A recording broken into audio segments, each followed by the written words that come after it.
അസറായിൽ അലൈഹി സ്വലാത്തു വസ്സലാം നബി തങ്ങളുടെ റൂഹ് പിടിക്കാൻ കാത്തിരിക്കുകയാണ്. കൂടെ ജിബ്രീലുമുണ്ട്. ജിബ്രീലിനോട് നബി തങ്ങൾ പറഞ്ഞു, ജിബ്രീലെ, ഞാൻ ഈ ലോകത്ത് നിന്ന് വിട പറയുകയാണ്. അതിനു മുമ്പ് എനിക്ക് സമാധാനിക്കാൻ എന്തെങ്കിലും പറഞ്ഞു തരൂ. ജിബ്രീൽ പറഞ്ഞു, എന്തിനാണ് നബി അങ്ങ് പേടിക്കുന്നത്? അങ്ങയെ കാത്ത് ആകാശ ലോകത്ത് മലക്കുകൾ നിരനിരയായി കാത്തിരിക്കുന്നില്ലേ? നബി തങ്ങൾ പറഞ്ഞു, പോരാ ജിബ്രീൽ, വേറെന്തെങ്കിലും പറഞ്ഞു തരൂ. ജിബ്രീൽ പറഞ്ഞു, നബിയെ, അങ്ങയെ കാത്ത് സ്വർഗത്തിൽ ഹൂറില്യങ്ങളുണ്ട്.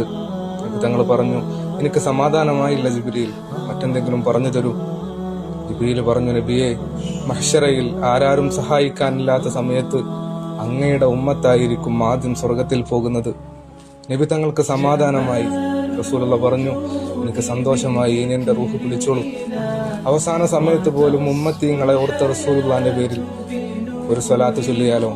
സല്ലല്ലാഹു അലാ മുഹമ്മദ് സല്ലല്ലാഹു അലൈഹി വസല്ലം.